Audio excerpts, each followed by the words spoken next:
ꯅꯤꯉꯣꯜ ꯆꯥꯛꯀꯧꯕ ꯃꯌꯥꯝ ꯄꯨꯝꯅꯃꯛ खराब खाई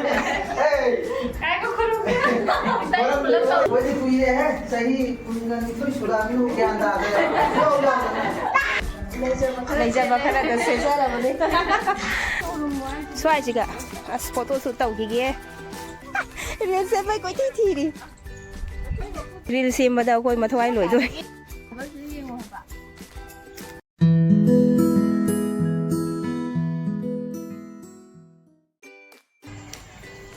Hi everyone, welcome back to my channel.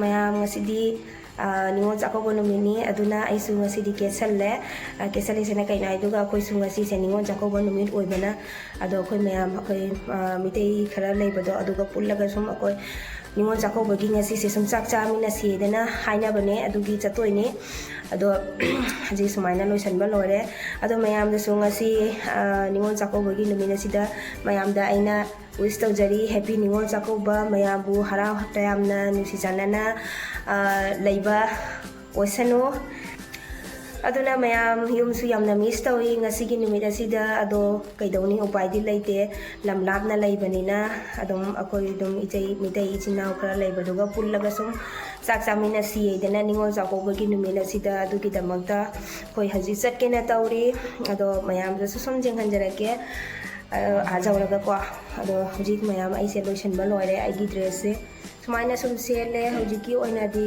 आदा चलगा जेंगनी कमाय कमाय तौबा हाइदो दो खुदांग से सांगे को ओइना लिलिसे एदी फुरिसे आई चानाबा मता लैत्रे बने को एंगोदा हुजिकी स्ट्रेचेबल सुगुम बसे नतना दे चानाबदो एंगोदा ओइद्रे हुजिसे अदुना आइगी आचाबदो अदुम लिसनले असिने मयाम अदो मयाम पुनमक्सु अमुका हन्ना happy Ningol Chakouba mayamdi ko yumda laina banina mai mai gi mapamna chalaga ningon chakauba tongnaram doini ko as khalo khalo ga aisu puning ase nungsi rei he ado mayam ajawraga jenghalage ko ajawraga mu jenghanjarage ado aise yamna wangang su haiti bane ko kamaina haidu no su haijade ado mayam aina ngangi ba kholi ba mayam ju sum asoi ba yawi raga su mayam ngakpiyo ado comment da sum haibira mo wa aina ngangi se soiba yawi haibado idi wangang ba je haiti ba ko yamna aidi kamaina haidu no kamai tu tu haidu di aidi mobile se he puthorpa ga camera se puthorpa ga wa se haiga da ba nganga da ba kaya do adum aidi kauthokiba haibado dumaina oye ko khoi di dum adi youtube se su hangba ku yakti ku jedri banina ku da bai di dum experience to dum amna laitri bane ko adu su sum khara aina sum ngamjaba khara dum mayam da sum ucharei sini sum id semaga video se sum semjaraga ucharei sini mayam asini mayam ngasigi blog se sum mayam nusi video na jengmina si ko ado ajaro ka mu jenghanjarage sasi mayam ai siga laga o dress se hongdo si top se oina ma gi se lele nasagi do ai do sar ne si top se oina on thoe ama de ke ba loi kero ke tharo mi je litra mi je so boli de nang bathroom gi do putho ga thang ni ti kano siga akoi di bathroom gi do putho ga room siga thesal le ni ai gi phoi lo to ka sam je so me ba ka de Lấy tao bấy đi nè, này nó thôi là cái tàu đi nè. Dâu bì đấy mà. Sân thôn, em má chứ sân thôn gì nè, khối sân thôn lấy tất thì là kia tàu yêu nè. Sân thôn lấy tất má chứ phải rất kia thay lại sẽ mà lúc nào đi cái tàu đó sẽ tới là cái tàu đó lại sẽ đi. Ra mà tàu mà nó lại. Dù vì cái dâu đấy nè, ấy thì cái dâu thì thùng mắm tay dâu là phụ lại. Yang gina. Am tak tolong. Akoi loisan ma loi de. Phang dri ni. Jeng.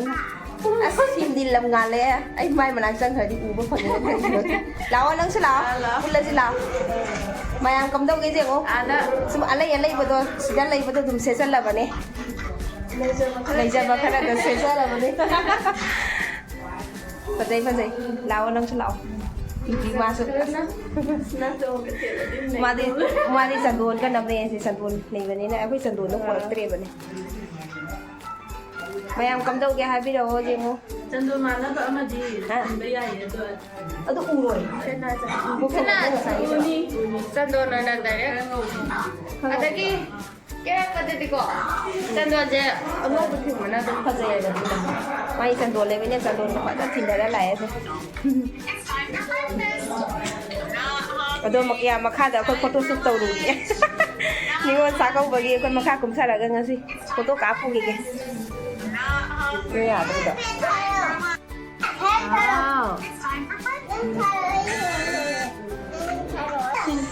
파운데이션 는 지금 좀 ಬಂದ ಸದೋ ಸಾದು ಇದಲ್ಲ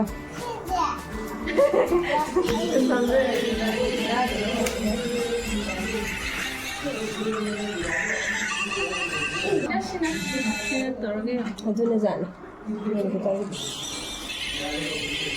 ಅರೆ ಯಾರೇ ಇದೆಲ್ಲ ಸಿಗಲ್ಲ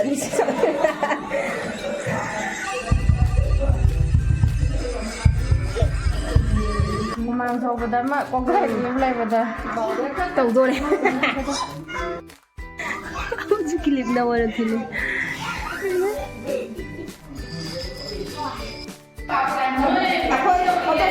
apa foto suki maka kuntar giga sanduan di susun ya mana pun sundam sarle semakin wawa lau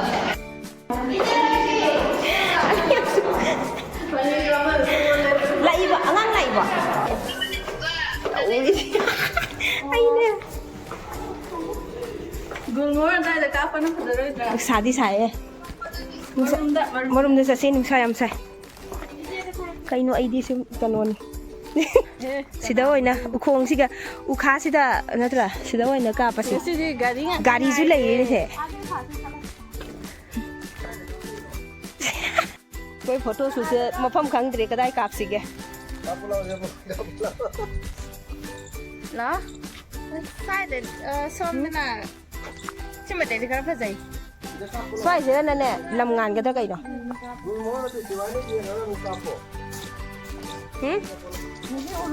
Xoay gì cả photo sự tàu kia kia sự đâu này nè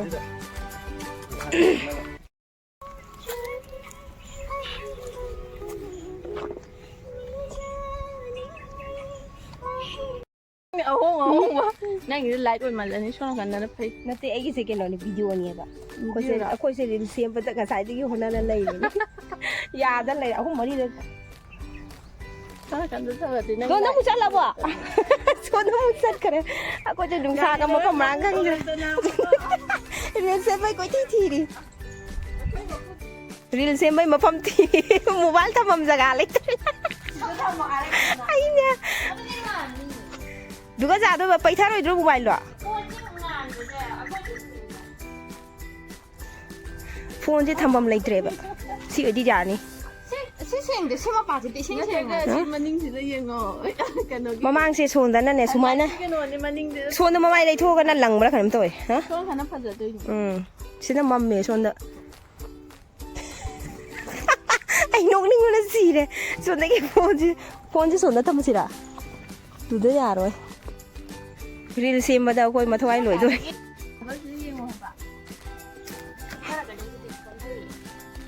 Hay rồi tao đi. Ra ra. Miki kari mani mo kari. Makata ra ka ni ka. So sila. Save na ra sila mo. ako isang uro din yung siniasa Uni uri sidi. Real sim mà cái mà. Ma ko eh tan pa. Nasaan na ba tiri? Ako photo shoot tao ri. Reels. Khoi reels xem mà lo đấy, hôm cá lagi pung ani hôm ta đấy, tôi chọn xem sai đấy. Sai đấy cái pung kia đấy nó cũng thay được photo này, hôm pung hôm ta cần đặt đấy. Ngay sạc tục đã nổi ra mà không đấy.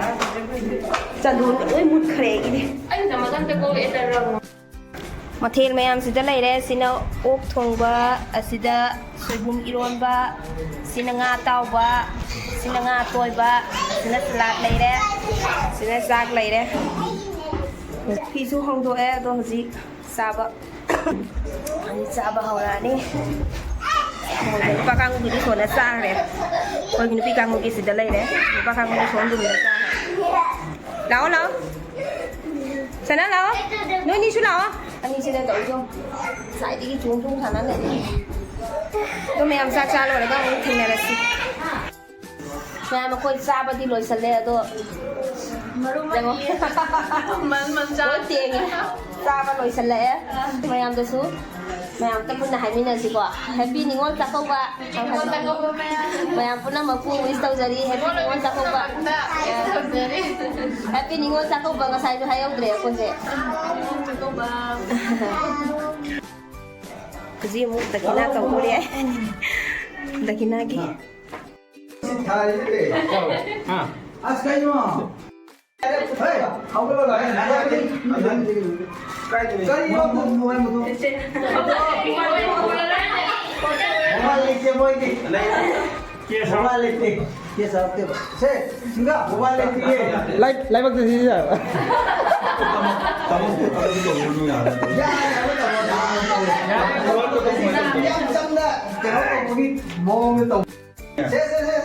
em khá phải Ai có con không biết Tay nó lấp đầu rồi Lấp xuống bên tay nó lấp đầu rồi kìa mà thằng chị đó mấy thằng chị chăm trong tôi vẫn ngầm kêu rồi Buat pada pindah sih kok Ini putar kurung ke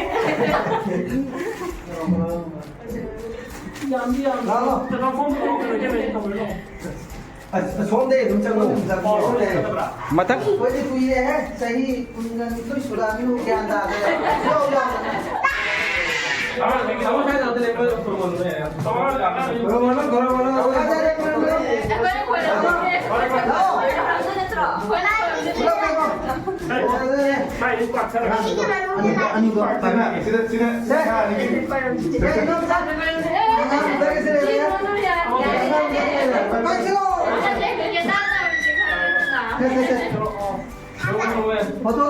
cameraman Orasan cameraman hoy